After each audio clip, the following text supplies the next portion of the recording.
Welcome behind the bar. Paul Starr, brought to you by William Hill, the proud sponsor of the World Darts Championship. Michael Van Gogh has done it again. He's claimed his 25th title of 2016 with an emphatic win over Dave Chisnell, final of the Players' Championship down there at Butlins in Minehead. And of course, the event also saw a 9-darter from Alan Chuck Norris.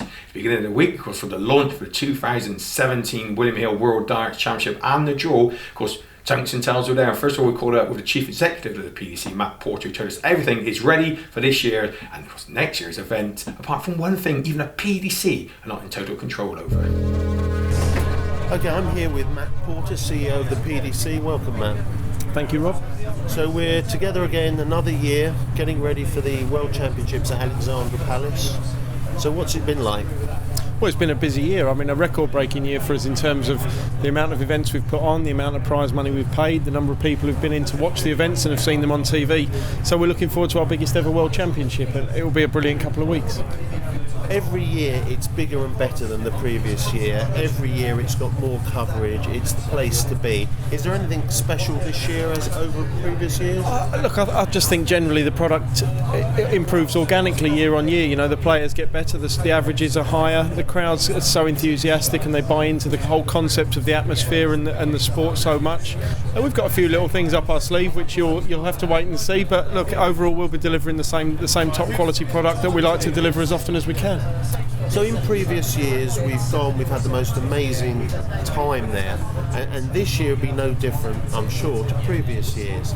But what we're all wondering is, we speak about the players, we speak about the tournament. What we don't do is speak about the work behind the scenes. Someone such as yourself, the CEO, what are you focusing on right now? What do you do that the people would be interested to hear about? Well, our preparations for this event started back in June when we finalised everything to do with the floor plan to get tickets on sale. It's almost the same as last year, where we rotated it 90 degrees from previous years to increase the capacity to 3,000 people. And then the logistical planning starts in September, October time, and the rig will start in December. So we've got everything from catering, ticketing, hospitality, PR, the technical side of the live broadcast, everything for the fans village, the security aspect, everything to be ready for December the 15th, and we start really with the rig on Sunday the 10th. One particular question, if there's one headache for you over and above everything else, what is it? It's the weather. It's the one thing we can't control. So if there's 3 foot of snow one day and it's difficult for everybody to get up the top of that big hill to Alexandra Palace, then that's a problem for us. We've had it once before where we almost had to cancel a session, but we managed to get through it. So we'll see, but we're hearing that it's forecast to be the coldest Christmas in the last decade or whatever. They seem to say that most years. But yeah, the weather, everything else is under our control. The weather's just a little bit beyond our reach. One thing that a lot of people are going to ask me, and I'm sure you get asked all the time, seeing that it's the hottest ticket in town, one question will be, is there any way that people can still get tickets? Because I know I'm getting asked all the time for tickets. It's very difficult. There's a limited number of tickets that do go on sale through C-Tickets. Occasionally there's some production tickets that are released or sponsor returns, or if for whatever reason somebody's credit card's declined or something like that and their order isn't fulfilled. That's just a question of keeping checking on the C-Tickets website and seeing what crops up. But really, if you've left it to this stage, you've really missed the boat. And are there any talks for the future of extending the size, making it even bigger? Maybe, yeah. We'd like to try and satisfy as many people as we can and get as many people in as we can without losing the intensity of the atmosphere that we have at the moment. So we've got a few ideas that we'll look at and evaluate with all the relevant stakeholders and see if they'll work for the event. But we don't want to risk a winning formula too much. This event is sponsored by William Hill. Are they a great company to work with? Yeah, Hills are such a major name in the bookmaking world. They've got a fantastically strong brand, great perception of their brand, and they're an excellent company for us to partner with on the World Championship. You know, one of the biggest bookmakers with one of the biggest sporting events in the country. So just to finish off, is there one message you've got for the fans of the sport? Enjoy it. You know, you can't not enjoy the World Darts Championship. The players on the hockey will deliver entertainment, the fans in the seats will deliver entertainment, and even if you're stuck at home in the snow and you can't get out, then you'll be fully entertained. So sit back, relax, have a great Christmas and enjoy the darts. And lastly, do you have a tip? It'll be a good event. Matt Porter, thank you very much. Thank you. Ready to catch up with the Chief Executive of the PDC there, Matt Porter, and I think that may well have been a halo actually above his head. I'm sure it was. Next of all, we called over Wi-Fi one Wayne Mardle, and in his opinion, there's only a couple of players he thinks possibly could be crowned King of the Palace in January. Wayne, are you looking forward to this?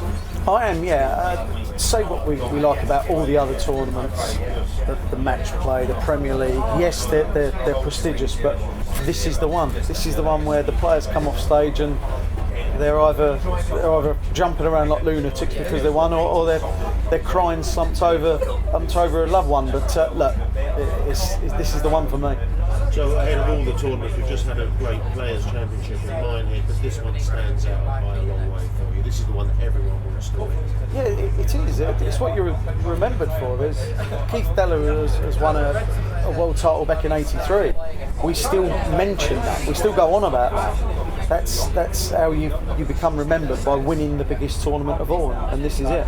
I think Michael Van Gerwen said he'd give up almost all of his tournaments he wins in a year just to win the World Championships. That sort of emphasises the point, doesn't it? It does, yeah. Look, it matters. It matters. Gary Anderson, the twice and reigning world champion. If you was to say to anyone in 30 years, what did Gary Anderson ever win? It would be 2, 3, 4, 5 world titles. Who's to say? But that's how people kind of remember you. Looking ahead to this year, as you said, Gary's 2-time back-to-back world champion. Michael was in the ascendancy at number 1. How do you see this year? Are there any sort of? Can you see anyone challenging Michael this year? It's funny. I've obviously spoken a lot today about the possible outcomes. I do see Michael, Phil Taylor, or Barney getting through the top half. Yes, Michael for me, but from the bottom half, I believe there's one of 4 or 5 that can get through to the final, but I believe there's only one man that can win it from the bottom half, and that's Gary Anderson. I think it'll be a Michael Van Gerwen and Gary Anderson final, but then I've got to say that I still go for Michael. I really do, but in my opinion, the only person that can stop him from the bottom half is Gary Anderson, and yet there's 2 or 3 from the top half. So you said in the bottom half there's 4 or 5 you could get there. Yeah. Gary's in. Who are those 4 or 5? One is Dave Chisnell, another is Peter Wright, another is Jelle Klassen, and Gary Anderson. Apart from those 4, I don't see anyone from the bottom. Well, that was interesting because those 3 players all featured Dave Chisnell, Dave Chisnell, Klassen and Peter Wright. They featured very strongly in the players last night. But they would do, because they're good. They're great players, and normally when it comes to the World Championships, you need that extra bit of quality. They've got it. Jelle Klassen's won a world title. That was 11 years ago now. And that was BDO. That was BDO. This is a completely different kettle of fish. I believe that the winner will be a previous winner. So I personally don't think that Peter Wright, if he reaches the final, will win it. I don't think Dave Chisnell, if he reaches the final, will win it. I believe the only one from that bottom half that can possibly win it is Gary Anderson, and in turn doing the 3-peat. We've spoken a bit to Gary, and we've talked about the fact that he's getting used to his spectacles, his glasses now, and that they're getting better and better, but he might still be a little bit away from being totally used to it. Do you agree with that? Look, if the man says it himself, then yes, but I do believe that changing the darts and to glasses as well, wearing spectacles all in the same weekend, which is what he did about a month ago, I thought that was a bit of a gamble. I thought that was a risk.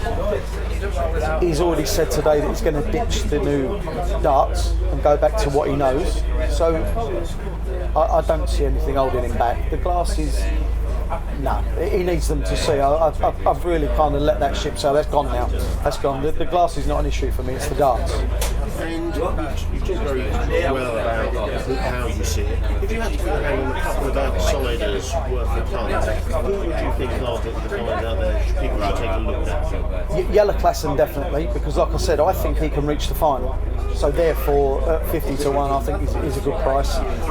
Mensur Suljovic, I'm not too sure about. He was on my radar, but he seems to have, in my opinion, he seems to have kind of settled down to a level that is not the top level, and that's just over the last couple of weeks. But that's all it takes. You only need a slight knock in confidence and you can't win the Worlds after that. For me, Jelle Klassen is the one. She's 33 to 1. Peter Wright's 22s or 25s. See some value there. There is value there, especially each way. But like I said, from the bottom half, I can't see anyone barring Gary Anderson.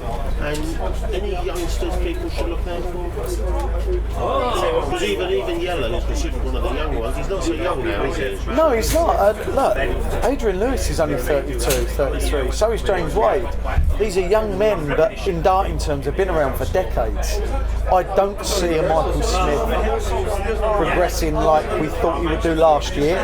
He's kind of stagnated and gone backwards a bit. I don't see any youngsters making inroads this year. Not saying there's not many good youngsters about. I just think that right now the old guard have it between them, and I think it will be a previous winner that wins it. And are we going to expect anything from you, anything unusual at the World Champs? No, apart from a load of nonsense. You know what I'm like, I spout rubbish, that's what I do, I spout nonsense. Well, Wayne, thank you so much for joining us. Look forward to seeing you and hopefully interviewing you again at the World Championships. Yeah, I'll enjoy it, hopefully you do too. Nice word there from Wayne Mardle. And last but not least, of course, Gary Anderson, the reigning and defending 2 times Windham Hill World Darts Champion.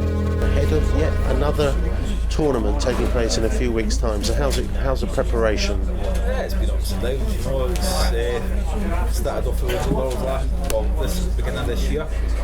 Semi-finals Premier League, a couple of wins in the World Series. Yeah, some good darts, some bad darts, you know, but now's the time to get the head on and the practice on the board. Well, if they say lightning doesn't strike twice, well, it has so far. The question is, can it strike for a third time?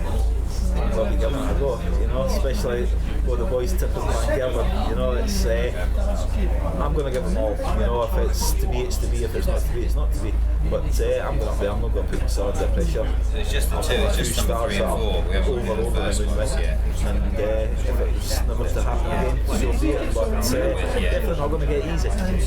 Well, I think most people feel that in the bottom half of the draw there's a few people that could get to the final, but there's only one man people feel who could stop MVG, and that's the Flying Scotsman Gary Anderson.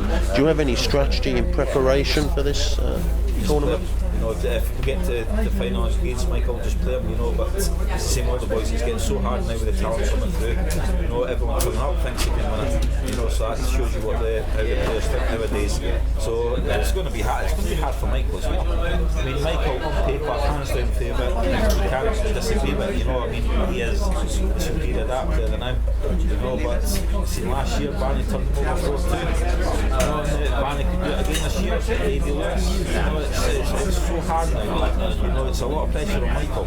You know, he's chasing after winning 25 tournaments this year. You know, he won't be upset if he thinks that. Well, that's right. He has gone on record as saying this is a tournament that matters to him. Is that the same for you, Gary? Yes, this is what it all boils down to, the World Championships. You know, I mean, I can be sitting here without ever winning it, you know, and it's fortunate enough I have done twice, you know, so I'm very thankful for that. And yeah, we will go on for the cards. I have to ask you a couple of questions which you're probably bored of answering, but people want to hear about it. Your new glasses, how's that working out? Yeah, love them. You know, love them. I can see crystal clear with them. You know, I have been struggling. It was actually getting me down earlier in the year, you know, because I'm constantly stopping asking Marco, what's that? Is that 20? Is that level 20? What was scored? You know, and it was kind of putting off and getting to me. So I bet the bullet, went and got the eyes done, got the glasses, but very happy with the glasses. The second question is the darts. You've changed darts and glasses earlier. What about the darts? Darts like them. When they go well, they go well. But when they go bad, they go really bad. You know, so Ollie, I'll give you I a think 5. the next couple of weeks I'm going to go back to all darts. You know, I just thought I'd try them, new glasses, new darts, give it a go. It's happy. I've played well. You know, they have been going well for the 3 weeks that I've had them. So I think I'll give the old darts a shot over the next week and see how they go. Just looking forward to the tournament, everyone knows you're involved with Michael Smith. He's had an up and down season. What do you think about Michael's chances? Michael's had a mayhem this year, you know, an absolute nightmare. we've got another young lad as well, Chris Bobby, in the team. So the two of all Michael needs is a good one, and then the last 9 months will be put behind him, you know. But he's in that wee trough that you get to. If you get to a run of losing games, it's very hard to get out of. But all it'll take is one good one. You'll think back, what was I panicking about? But Michael's a bit of a panicker. Chris Dobie. Well, he's a young man though, isn't he? So he can. 26, Chris Dobie, same age, 26-year-old. Different mindset, you know, the boy's got his head screwed on well, and he just wants to play that. Michael's under the pressure, he just needs to play his game like we know he can play. Obviously, you want to prove the tipsters wrong. We think you've got a good chance of doing that. But if you had to give, for the viewers, an outsider who's got a shot at upsetting a few people along the way, who would your tip be for that? You know, love Dave Chisnell, great guy, fantastic lad, fun to be with, you know. Not quite won a big TV major, you know, if it's going to be someday, I would say Chizzy. He's due one very shortly. Class is always from Gary Anderson in 8. Maybe going back to his old darts a little bit like these. These are the actual darts he threw when he defeated Phil Taylor to claim his first World Championship in 2015. Well, ladies and gentlemen, thanks for joining us on Tungsten Tales. Don't forget to subscribe to our YouTube channel, it's free. Like our Facebook page and follow us on Twitter. And join us next week on more Behind the Bar Reports, brought to you by William Hill, the proud sponsor of the World Darts Championship. We'll see you then.